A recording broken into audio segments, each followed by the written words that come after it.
Hello students, দেব coaching সেন্টারে সবাইকে স্বাগত। আজ দ্বীপ প্রকাশনের ভূ পরিচয় ও পরিবেশ দশম শ্রেণী ডক্টর গৌতম মল্লিকের লেখা পঞ্চম অধ্যায় ভারত অবস্থান উপসাগরের বিভাগ থেকে অনুসরণী প্রশ্নোত্তর আলোচনা করব। বিভাগ ঘয়ের প্রশ্নগুলি দেখো। 4 নম্বর, সংক্ষেপে ব্যাখ্যা করো। প্রত্যেকটার মান 3। তোমরা এই প্রশ্নগুলো দেখে নাও, এর উত্তরগুলো পরে করা আছে। এর পরের প্রশ্ন দেখো, পূর্বঘাট ও পশ্চিমঘাটের পর্বতমালার মধ্যে 3টি পার্থক্য করো। এর উত্তরে পূর্বঘাট ও পশ্চিমঘাট পর্বতের তুলনাগুলি হলো 3টে ভাগ করবে। বিষয়: পূর্বঘাট পর্বত, পশ্চিমঘাট পর্বত। বিস্তার: পূর্ব উপকূলে মহানদীর অববাহিকায় দক্ষিণ সীমা থেকে ভাইগাই নদী অববাহিকা পর্যন্ত পূর্বঘাট পর্বত বিস্তৃত। এদিকে লিখবে পশ্চিম উপকূলে তাপ্তি নদী অববাহিকা থেকে দক্ষিণে কন্যাকুমারী পর্যন্ত পশ্চিমঘাট পর্বত বিস্তৃত। প্রকৃতি: এটি একটি ক্ষয়জাত পর্বতমালা। এদিকে লিখবে এটি তির্যক চ্যুতি পর্বত। গঠন: পূর্বঘাট পর্বত পশ্চিমঘাটের মধ্যে একটানা নয়, বিচ্ছিন্ন। মাঝে মাঝে পর্বতের কোনো অস্তিত্বই নেই। এদিকে লিখবে পশ্চিমঘাট পর্বতের আরব সাগরের উপকূল বরাবর একটানা প্রাচীরের মতো বিস্তৃত। উচ্চতা: পূর্বঘাট পর্বতের গড় উচ্চতা 600 মিটার। এদিকে লিখবে পশ্চিমঘাট পর্বতের গড় উচ্চতা প্রায় 900 মিটার। জলবিভাজিকা: জলবিভাজিকা হিসাবে পূর্বঘাট পর্বতের বিশেষ কোনো গুরুত্ব নেই।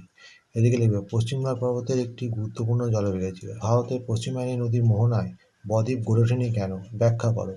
এর উত্তর লিখবে দক্ষিণ ভারতের পশ্চিমায়নী নদী মোহনায় বদ্বীপ না থাকার কারণ: দক্ষিণ ভারতের অধিকাংশ পূর্ববাহিনী বা বঙ্গোপসাগরে পতিত নদীগুলির মোহনায় বদ্বীপ থাকলেও পশ্চিমবাহিনী বা আরব সাগরে পতিত নদীগুলির মোহনায় প্রায় উল্লেখযোগ্য কোনো বদ্বীপ নেই।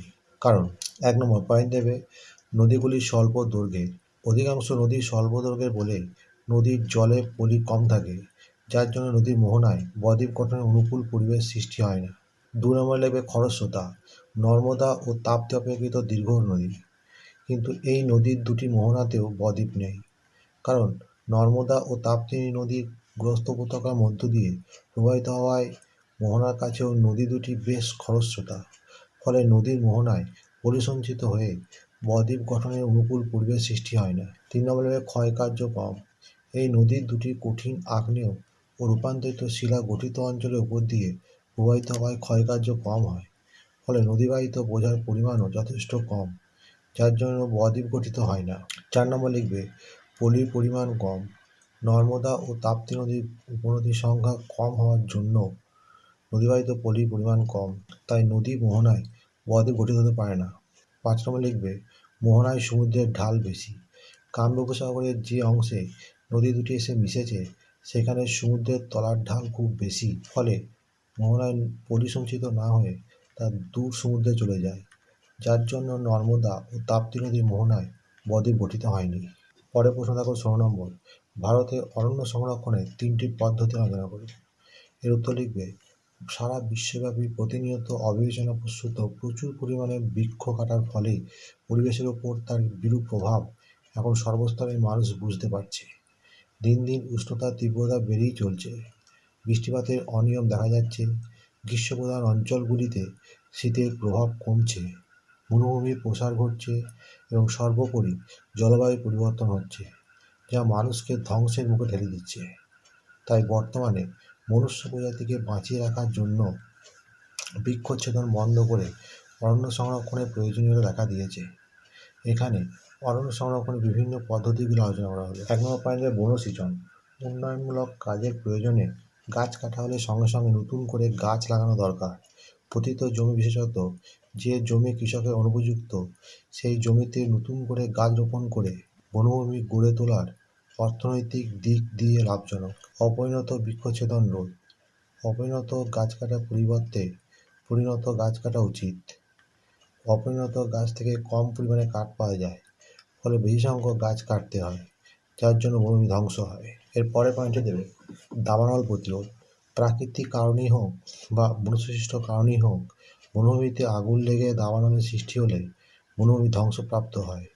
দাবানল থেকে বনভূমি রক্ষা করার জন্য বনভূমির শুকনো ডালপালা, পাতা, আগাছা নিয়মিত পরিষ্কার করা ও অরণ্যের স্থানে স্থানে সতর্কতা প্রতিরোধ ব্যবস্থা গড়ে তোলা দরকার। পশুপালন নিষিদ্ধকরণ: বনভূমিতে পশুচারণ করলে ঘাস ও বনভূমির গাছ নষ্ট হয়ে যায়, এর ফলে বন সৃজনের প্রচেষ্টা সম্পূর্ণ ব্যর্থ হয়। তাই বন সংরক্ষণের জন্য বনভূমিতে পশুচারণ বন্ধ করতে হবে।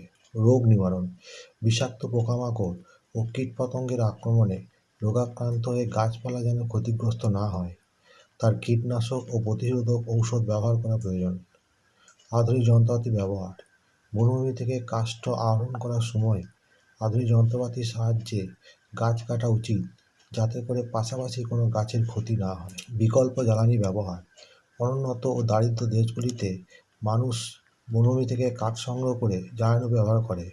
সেই সব দেশে অধিবাসীদের যদি সস্তা দামে কোনো বিকল্প জ্বালানির সন্ধান দেওয়া যায়, তবে বনভূমি থেকে কাঠ আরোহণের পরিমাণ কম হবে এবং বনভূমি রক্ষিত হবে। আইন প্রণয়ন: সরকার নতুন নতুন আইন প্রণয়ন করেও নির্বিচারে গাছ কাটা রোধ করতে পারে।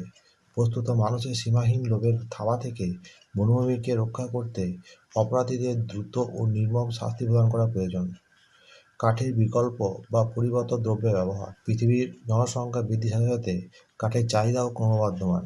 সুতরাং কাঠের চাহিদা কমাতে প্লাস্টিক, কাগজ, অ্যালুমিনিয়াম, ইস্পাত, কাঁচ প্রভৃতি বিকল্প দ্রব্যের ব্যবহার আরও বেশি করে করতে হবে। এইভাবে বনভূমি সংরক্ষণ করা যায়। বনরক্ষক নিয়োগ: বনভূমি এবং বনসম্পদ যথাযথভাবে সংরক্ষিত হচ্ছে কিনা তার তদারকি করার জন্য ও লক্ষ্য রাখার জন্য উপযুক্ত তত্ত্বাবধায়ক এবং বনরক্ষক নিয়োগ করা প্রয়োজন। বন্ধুরা, এখানেই শেষ করছি। পরবর্তী ভিডিওতে আবার দেখা হবে। ভিডিওটি ভালো লাগলে অবশ্যই লাইক, কমেন্ট, শেয়ার করবে।